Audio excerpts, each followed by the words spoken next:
No. No, I want you to. No. You have to fulfill my wishes. Okay. I don't want to be in a coma. I don't want to be in a persistent vegetative state. I'm not very precious about my life. Like, if it's you, I'd be very worried. But for me, like, I had a good run, you know? I did a lot of cool things. I went to the Great Wall of China. I had a really good sandwich. Today. No, today's was pretty good, too. Oh, okay. It wasn't even the one I was thinking of, just in life. So I think, you know what? I'm about done. I'm also want a DNR. I don't want resuscitation. Because if you ask doctors, they don't want it either, because you don't come back right. Ooh. I don't want to make it sound like I'm suicidal or anything, but I don't want to stick around if it's that tough. That's sad. Yeah, But okay, I get it. But then you can, I don't know, collect on some insurance money and live it up. I have made sure that we're well insured. Wait, what's in this drink? Tastes a little arsenic-y. Like sweet almond? Like poison. Poison. But you want to be kept around forever. Yeah, I want to be bionic. I'm on my way to being bionic. If there's an option to put my brain in a robot body, yeah, I want that. Oh, well, you didn't mention that. No, I want to be a robot for sure. Okay. But if it's just like laying in a flesh prison in a hospital bed, no dice. Okay. I'm out. Okay, I'm all right with that. But if I'm a robot with chainsaw hands? I don't want chainsaw hands. All right, laser vision. Okay. Cool. As long as they get me laser vision, then I want to be. How would I hug you if you had chainsaw hands? Well, I imagine my hands would retract and chainsaws would come out. Oh, so they're like convertible chainsaw hands. Okay. And also the chainsaws don't have to be on all the time. I don't know. I don't know how your chainsaw hands work. Most chainsaws have off switches. They're not just constantly on? I hope not. Well, okay. We'll research with this great conversation, it's another episode of I Love This, You Should Too.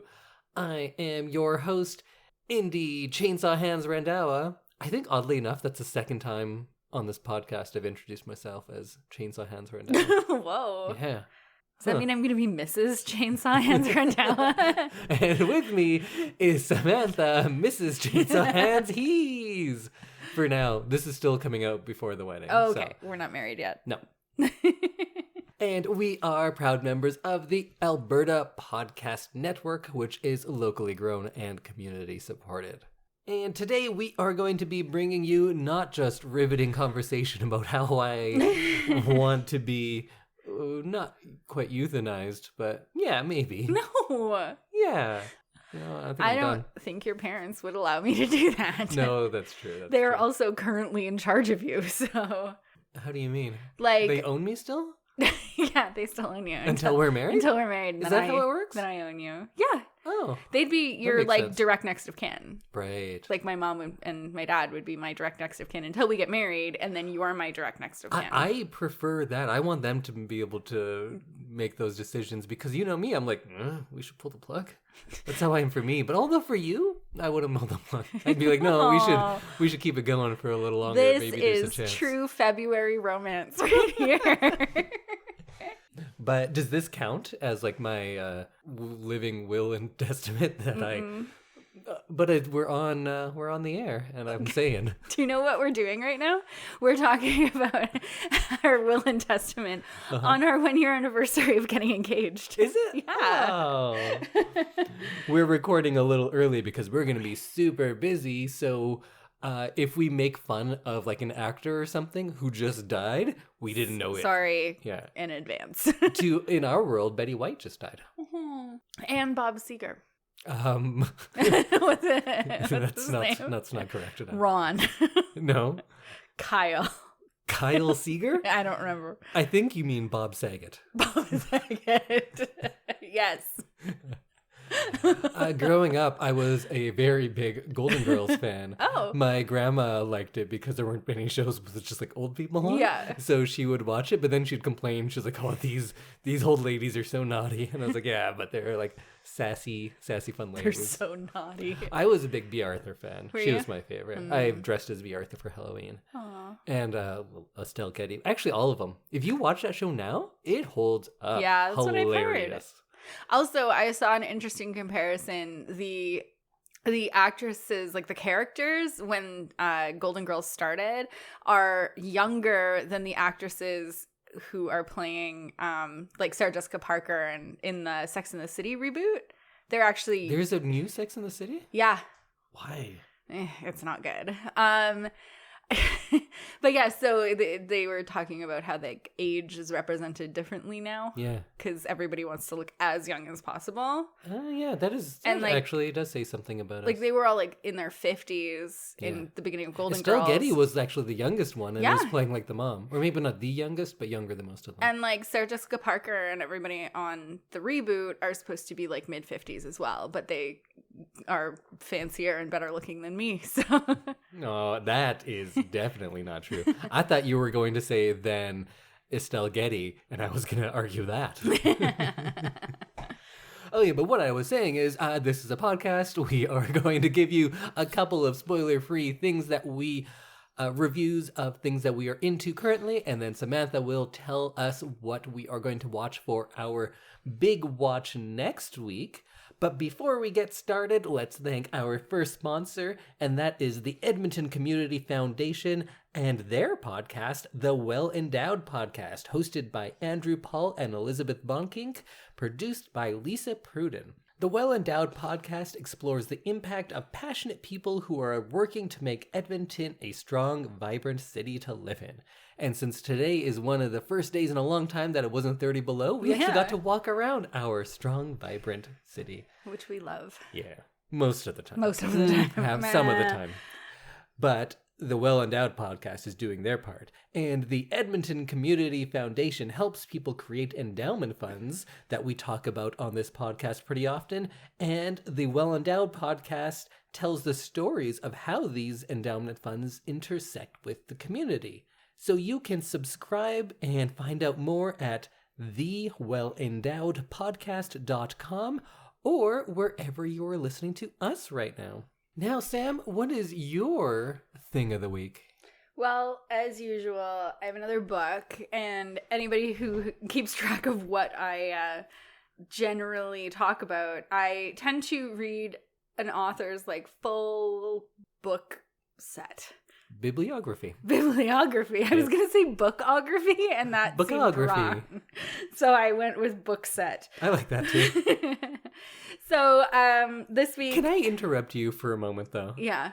So I said that I was going to do an author's bibliography, and you went, "Oh God." No, I You didn't. most certainly I did not. That was about 5 minutes ago.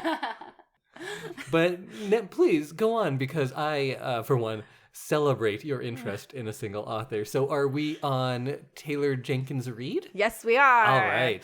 So she wrote a book called One True Loves with an S. Oh, I get it. And Taylor Jenkins Reid does a really good job of like twists and like parallel lives. So this is a book. It's called about Emma Blair, who marries her high school sweetheart Jesse, and they build a life. They get married. They are thinking about having kids. They travel the world together, and they're like travel bloggers before it was like a big thing. Mm-hmm. And so on their first wedding anniversary, Jesse is in a helicopter crash over the Pacific where he goes missing and he's gone. So he's gone. Yeah. So in her grief, Emma moves back home and tries to like restart her life basically, because Jesse has been in her life since she was like a young adult and she doesn't really know what to do now. And so she starts working at her parents' store, and she runs into a friend from high school, Sam, and he kind of helps her find love again. Oh. So they date for like 8 years. They're engaged. And then Jesse is found and he's alive. And he comes home and kind of expects everything to just like pick up how it was. Yeah. So the rest of the book, or most of the book, is her trying to decide which of her lives she wants to live. That's an interesting conundrum. Yeah. So I found this one really interesting. I may have cried at the end. And there's a lot of really good kind of points in each man's favor for why she should stay with either Sam or Jesse, and why that makes sense, and how her family feels, and that she is kind of dealing with all of this guilt for starting again when she didn't realize that her husband was still out there alive somewhere. That's very interesting. I've seen this idea in a few different movies for the most part, and each time there's different nuance to it, and it is a very interesting position, especially when they set it up that they are both valid choices, mm-hmm. not like in some movies they're like, oh, well, actually, this one is awful, so then it's, Yeah. And that's like the more romantic comedy mm-hmm. or like that type of thing, but I like it when it's not so clear. Yeah. And you do kind of keep guessing until she makes her decision, which is pretty close to the end. So this whole book, you're like, she spends time with both of them and she kind of goes back and forth. And you kind of end up being like, yeah, like Sam is clearly the one for her, or like, and then she spends some time with Jesse and you're like, well, she and Jesse have known each other since they were kids. Like clearly he's the one for her. And you go back and forth with the book. And then at the end, it like all kind of makes sense. So I have 2 questions. First, does it give things away if you let us know where he was in those 8-9 years? Yes. Oh, no, I can tell you. Okay.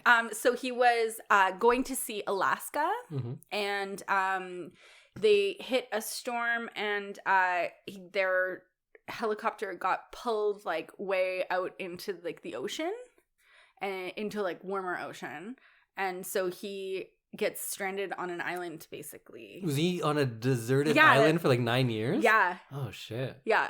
Because I think in Castaway that happens too. Like when he goes back, Helen Hunt is married because, of course, why not? Because like you can't just wait 9 years. Yeah. So he's on a desert island and he goes through all this stuff. And in high school, he was a swimmer. So he basically just like realized that he was running out of food, he was running out of water, and like he had to start training basically to swim. After like 9 years, he's like, oh, but I guess it's time to get going. I think it was less than 9 years, actually. I can't remember exactly, but it was more than 3 or 4. I feel like if you're going to make a run for it, you do it in the first month while you're the strongest. I think he was pretty injured. Okay. Like I think he had to recover from his injuries. Sure. And so he like realizes that like the food sources that he's found and like made really good use of are kind of drying up, and he's getting skinnier and he's losing muscle, and because he's just like sitting on a beach trying to like keep himself alive. So he starts swimming, and every day he swims more. And then one day he swims to America. One day he just like makes himself a canteen backpack basically with water in it and just goes, and then a boat finds him. And then he should make a front pack that was just full of air. Oh yeah, that would have been good. Yeah, that would help him. Oh, huh. I've never considered being stranded on an island, but like that actually would be a very. I know these are the things you think of while I'm asleep and you're trying to. But once asleep. I did get like lost at sea. What? In a kayak. I was for like 2 hours. It was just very foggy, and I was going off of a boat off the coast of Vietnam, and I couldn't find the boat. It didn't move or anything, but it could have. I just couldn't find it. That sounds scary. Yeah. And then the only island I found full of bugs. Ew. So many bugs. Ew. Yeah, it wasn't great. Gross. What was your other question? Oh yeah. Could you date and marry someone named Sam, being named Sam? I went on a few dates with someone named Sam. What? Gross. It was weird. I don't know why. I don't like it. It would bother me. Because like there could be a woman named Inderjeet. Yeah. It's possible. Or Indy. Yeah. Indy's a name that some women have. It could be short for something else, but I would feel weird about it. Actually, now that I say it, maybe it wouldn't be so bad. It was, the thing that was the worst was everyone was like, oh, Sam and Sam. Oh, like, yeah. Yeah, they should. I would say that too. Yeah, it was annoying.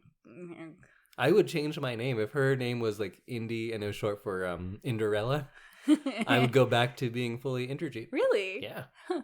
Rather than Indy and Indy? Mm-mm. I'd say no, we both have to go to our full names now. Inderella? That's always my princess name. Inderella. Yeah. I like it. Last time I played laser tag, my name was Inderella. Huh. It was for a princess-themed, like, 25th birthday. Your princess? No. I was the only male there, though. Oh, okay. And they all wore, like, dresses and tiaras and everything when we would play laser tag. Oh, nice. It was pretty great. I had a princess-themed birthday party, and the hashtag was Princess Wasted. It was pretty great. Because we all wore our grad dresses. Yeah, same kind of thing. Because we were like, when are we ever going to wear these again? We may as well just wear them to the bar. Yeah. And we did. It was great. And got princess wasted. Got princess wasted. Princess wasted, you're allowed to drive, kill someone, and you'll get off. There you go. That's the privilege of being a royal. Princess wasted. So, we're way off track now. This is a fun episode. I like it. So, if you want to find out who Emma ends up with, you can read When True Loves by Taylor Jenkins Reid. And I thoroughly enjoyed it. And again, every time you do a book, I have to ask, how was your audiobook narrator? Very good. She did men's voices that didn't sound like a woman doing a man's voice.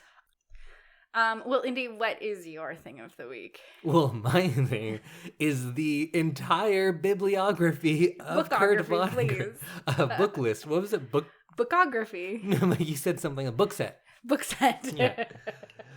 So I said earlier that I also like to get into one author and read everything. Last year I read all of Haruki Murakami, and I think he might be my favorite living author.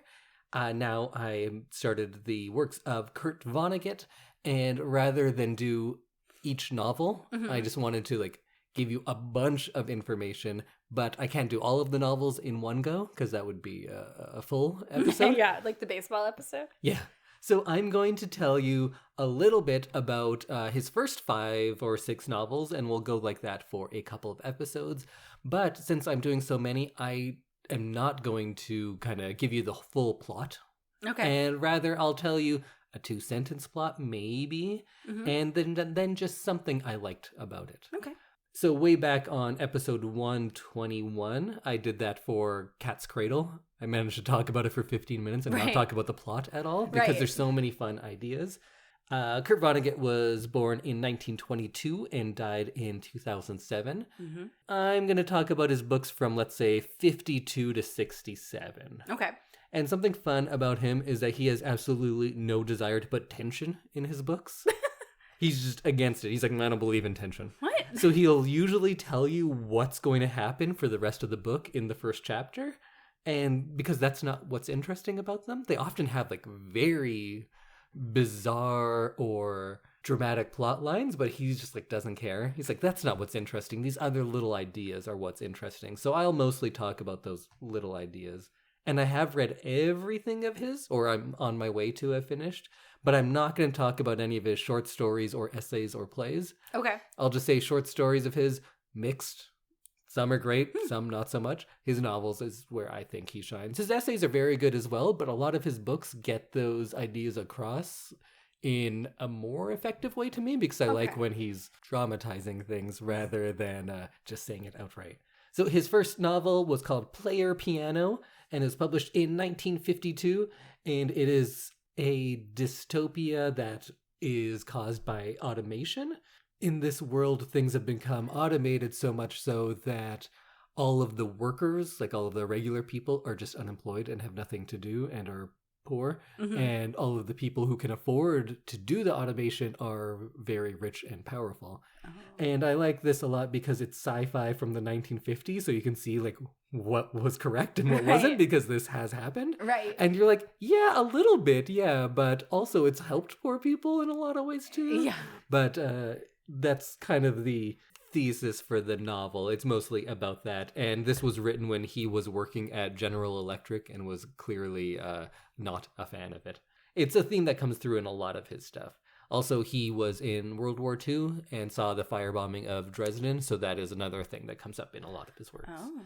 Then we have The Sirens of Titan, first published in 1959. And I like his sci-fi, which he does kind of every now and then. Mm-hmm. And I always thought I don't like sci-fi novels because it seems like it's always about the spaceship or whatever the science fiction idea is. Mm-hmm. While Vonnegut's sci-fi is like, oh yeah, it does take place on Mars, but it's like, it could be in Ithaca. It could be wherever. It's about these other ideas that they just happen to be very grand sci-fi ideas, but it always comes back to issues of humanity. Right. And we're not just talking about the technology, but rather the effects those technologies have on people. Oh, okay. So it kind of grounds it for me, and I like them. So this one involves a lot of issues of free will and omniscience and the purpose of humanity. Oh, okay. So a little grand. And there's also a Martian invasion of Earth in it. But it still doesn't seem very sci-fi. Although it's very sci-fi. That sounds extremely sci-fi. It is. If you like The Watchmen or Hitchhiker's Guide to the Galaxy, most of those books were stolen from this novel. So read this instead. Oh, so much. Cool. But rather than get into the whole plot, some fun things are there's a religion called the Church of God the Utterly Indifferent. Because if there is a God, he's clearly utterly indifferent. And they go about talking, a lot of his books talk about how if you are favored, it's just because you're lucky. It's just the luck of the draw. There's nothing more to it. Mm. This posits a world where the entirety of human civilization is just a means for alien communication. Uh-huh. Like there's an alien who needs to get a message out, and all of the like major accomplishments of humanity are the equivalent of text messages to an alien. Really? Like the pyramids mean like, oh, meet me at 5. Oh. Which is very fun. I don't know if you'd like it, but it has elements that you would like because it has a really twisty plot, like a lot of the books that you love. Oh. And it's kind of the equivalent of some of those heist movies or murder mysteries where there's all these moving parts and they fit together just right. And it's really satisfying at the end when you see it all. But this adds another level because it's this twisty-turny heist movie on somebody who experiences time all at once and always has. Oh, cool. So you have to trick someone who can see all of time. Wow. So that was fun. That seems hard to do. Yeah. Tricking someone who can see everything. Not everything, all of time of their own time. Oh, of their own So time. they can see all of they experience time. I thought it was like all time. Like They're not omniscient, but Okay. they can see time. They don't see it linearly like we do, which is another thing that happens in a lot of his novels. Okay. Let's go to 1962 and his novel Mother Night. And the main idea of this is be careful who you pretend to be because you are who you pretend to be. Like, what's the difference? If I pretend to be something every day, how is that different than just being that thing? Right. So the story is about a man and he's writing his memoir while he is on trial for war crimes from World War II.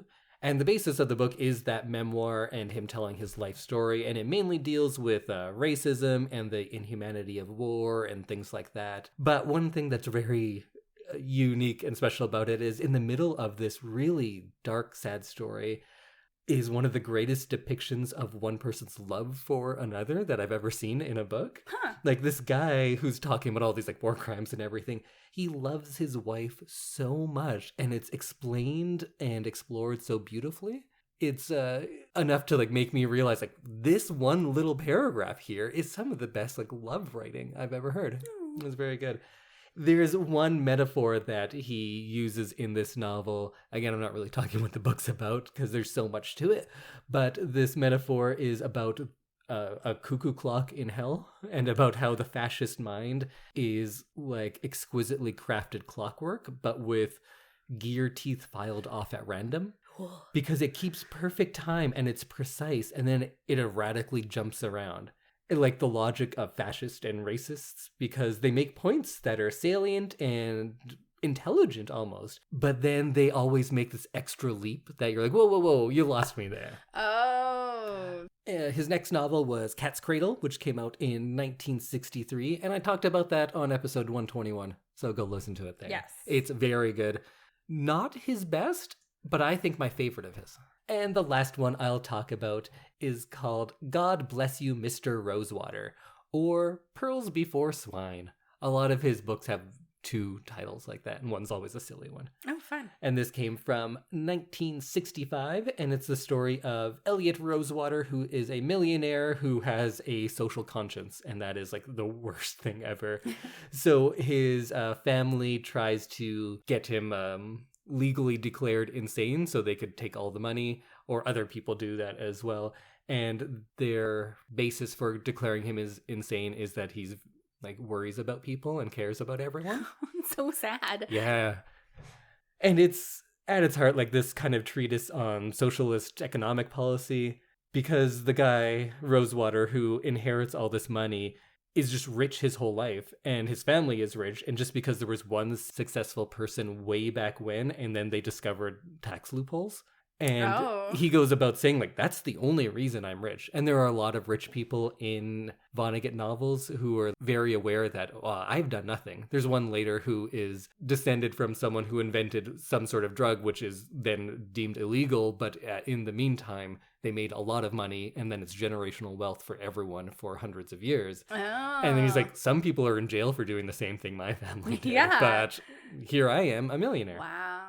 But anyways, that's a different book. One interesting little idea in this grand book of many interesting ideas is that one thing the super rich have that us normal folk don't have is a willingness to accept money for nothing. Like, if we were to get $2,000 for the government just for fun, I would feel weird. I'd be like, well, I didn't actually deserve this. There are more needy people out there. Yeah. When I got laid off, during all of the COVID closures, I got free money. Yeah. I felt very strange about it because we're not starving. No. We're doing all right. But also, I'm not going to turn it away. No. But it feels weird to me. And he was saying, but rich people do not have that. If you're making money off of interest, that you're getting money for nothing. Yeah. Right? And that is kind of the basis of how people maintain wealth. You're getting money for having money. Yes, exactly. You're being rewarded for being rich. Or how celebrities get more free things than we ever will. Right. But they're the least... Sweets. Yeah, they don't need it. And one other really fun line I like, this guy loses everyone in his life because he loves everyone.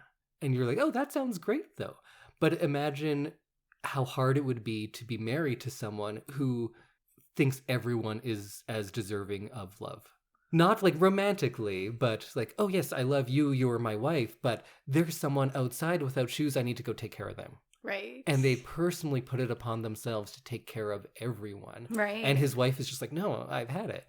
And his dad's talking to him at one point, and he says, like, you see what the problem with you is. And his dad's like a big capitalist. Right. Says that you give your love equally to everyone. And he's saying, like, no, that's what's great. And he says, no, because you give your love away like a guy handing out flyers on the corner. And then anyone gets it, and then they just throw it in the trash. And the guy's like, oh, I'm sorry. I didn't realize my love was trash. Oh, that's so sad. And I love that idea. But those are just like fun little ideas from a bunch of great novels. I loved I guess I didn't say which ones I really liked. Out of those ones, Sirens of Titan is great. Mother Night is great. Rosewater is very good as well. I guess I wasn't as big on Player Piano. All of his books, I think, are quite good. Some of them are great, though. Oh, that's good. And I'll come back in, I don't know, maybe a month or so and do 5 more of his books. Perfect. So our second sponsor of the show is the Alberta Podcast Network and their show, Speaking Municipally.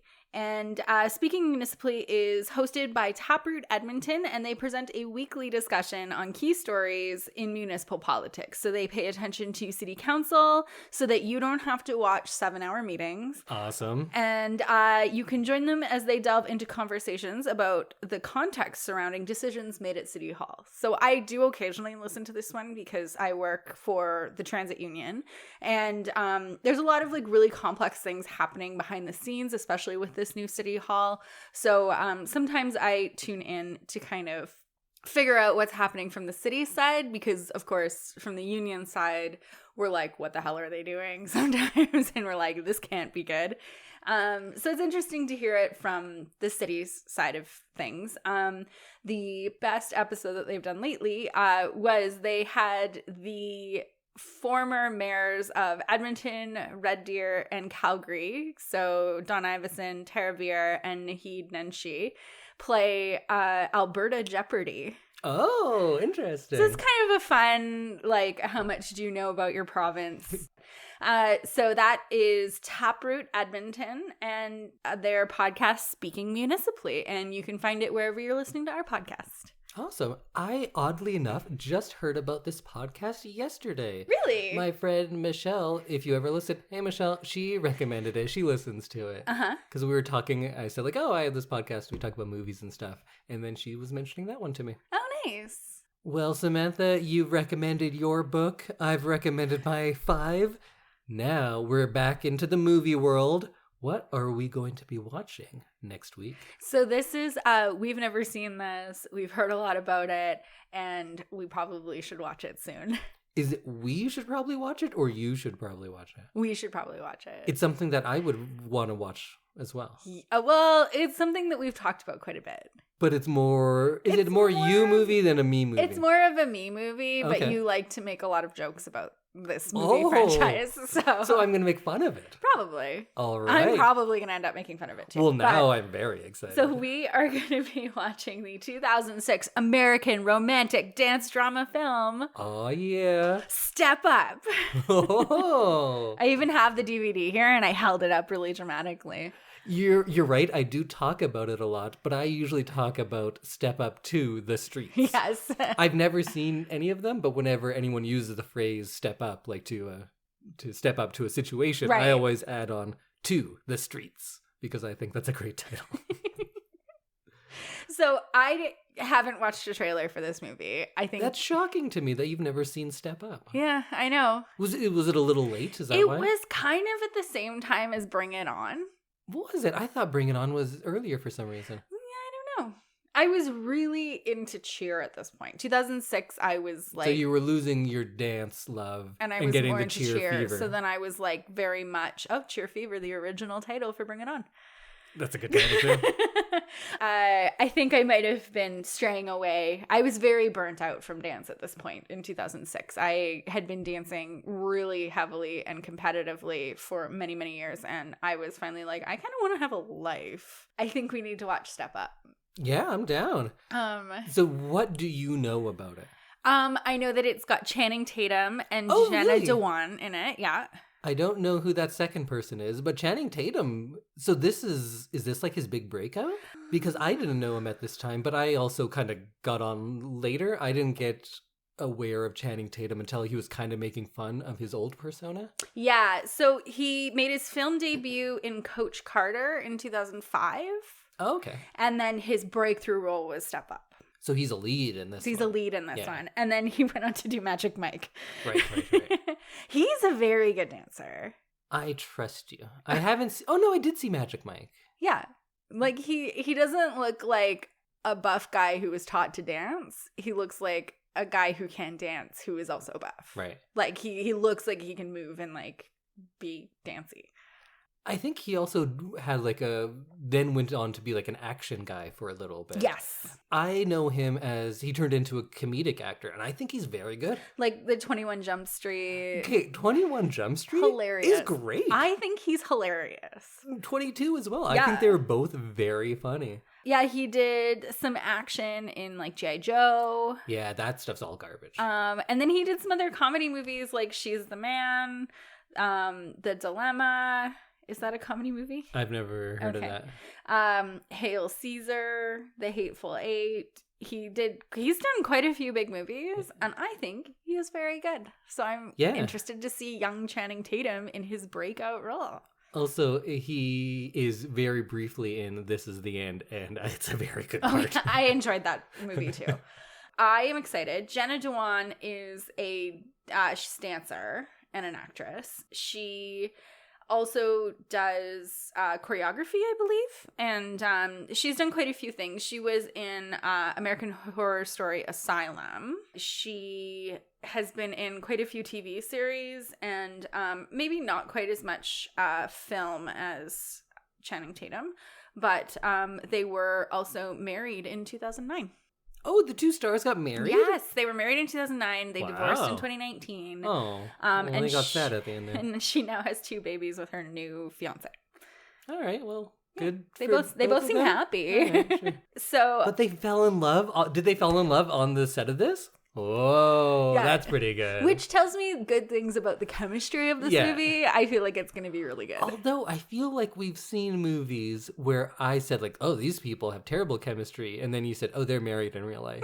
And then I felt sad for them. Yeah, probably. So just tell me about the front of this.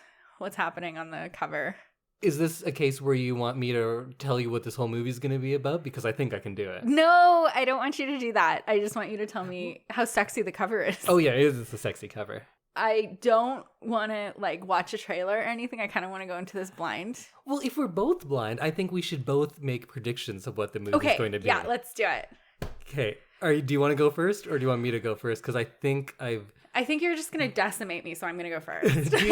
do you know anything about it? I know, the formula. Specific to this, or just because we know the formula? Because we know the formula of dance movies. Yeah.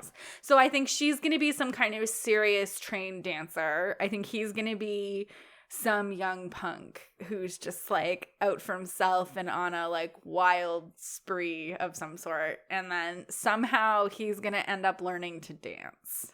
Yeah. And that's going to change his life.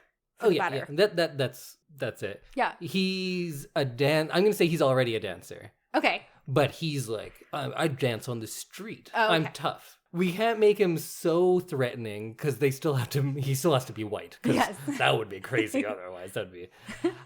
But he's going to be a street tough. He's a street dancer. Oh. But she is in a prestigious academy for ballet. And the problem with her, though, is she's kind of plateaued. And she can't get to that next level. She's too straight-laced and buttoned down, and she's too textbook. I think you're giving me the plot for, what was the other dance movie we did? Save the Last Dance. Save the Last Dance, yeah. Which I also called, and then I was right. Yes, you were. But there, I said he can't be a street tough because he's black. And that would be too threatening in a movie that the target audience is white 16-year-old girls, for the most part. So the sad truth is you can't make someone a love interest and black and dangerous. You can be 2 of those 3. Right. So since Channing Tatum's white, I'm going to say he is actually a criminal. Okay. A criminal dancer. Street dancer. Yeah. Okay, yeah. And she's at some academy, and then I don't know how they meet. It's going to be something silly, maybe she sees him dancing on the street or something, and then says oh, I need some help loosening up because I'm too. What? I don't know. That sounded gross. What? Loosen up? That's a phrase. Hey, loosen up. Yeah. Okay. Go on. Anyway. I think it's gross that you thought that's gross. Fair. And then he's oh, what do you know about dance? You're some rich snob. And then, of course, they start dancing together. They both learn from each other. She learns to... What's a better way to say loosen up than if you don't like that? Relax. She learns to relax, and that lets her, I don't know, get a scholarship, win a competition, whatever the main thing is. Yeah. I think the main thing is her thing. And then he, however, then says, yeah, I'm leaving behind this life of crime. But it's not going to be real crime. He's not a murderer. But he's in a dance gang or something. I don't know. Dance gang. But he's doing something. I want more dance gang movies. Oh, we should watch West Side Story. They remade it recently. Oh, yeah. But we should watch the old one. I've That's seen pretty the old good. one. Yeah, it's a good one. Yeah. And then he's going to leave behind his dance gang to maybe then, based on his interaction with her, he gets invited into this academy or something. I don't know. That might be too much, but... We'll see. That's what I think is going to happen. Okay. Well, I'm excited. We both pretty much think the same thing. I think so, yeah. You're just more in depth, and you know. I just bring race politics into it. Yes, you do. Okay. Well, I don't want to watch a trailer. If you want to watch a trailer, you can watch it. All right, I'll put a trailer in the show notes for everyone else. You can choose to watch it if you want. But next week, we are going to be talking about Step Up. This one doesn't have a subtitle because it was just, they didn't know it was a franchise yet. Widescreen. Oh yeah, we have a widescreen DVD here that we will be watching. I don't believe it is streaming anywhere easily, but you can rent it on like Amazon and YouTube and all those sorts of things, and get it from your public library like we did. Yeah. Love the public library. So we will see you next week when we watch Step Up. 2 dancers, 2 worlds, 1 dream. Oh, see there. That proves that I think we're right. I didn't even see that part, but yeah. Oh, so 1 dream though. Maybe he does maybe he has the same goal as her to be a dancer, and he just like couldn't fit into that world, and maybe he used to go to the school, the academy, but then got thrown out, and this might be a better movie. And I think it might be. So he couldn't fit in because he's like too street. He does like hip hop dance. He doesn't want to do just ballet. So then he gets expelled, and then they meet, and he doesn't want to admit it to anyone. And that's why he has this like dance training, because he used to be in that world. Right. But he couldn't fit in, and he's very disillusioned with the dance world. And then she and their love brings him back in. She dances into his life. Oh, dances right into his heart. And they dance right onto the stage. And they dance their sleeves right off. Have a look at this Yeah, cover. There's no sleeves. No sleeves left. How would you know that Channing Tatum is ripply and muscular? Ripply? Is that how we describe muscles ripply? On Earth? Yeah. I think you've been eating too many chips. I think so, probably. It's been a long winter already.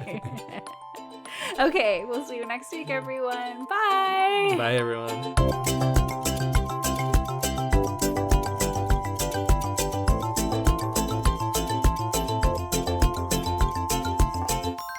Don't forget to step up to the streets. But no, just part 1. What about Step Up 3D? Oh, what's Step Up for? Step up all over again? Step up all over me. Hang on, I've got it here. Step Up 5, In Fields of Lavender. Step Up 6, Rise of the Blood Queen. So it's Step Up to the Streets, Step Up 3D, Step Up Revolution. Oh, that's probably going to be the good one. That one takes place on the streets of Cuba during the Communist Revolution. Miami.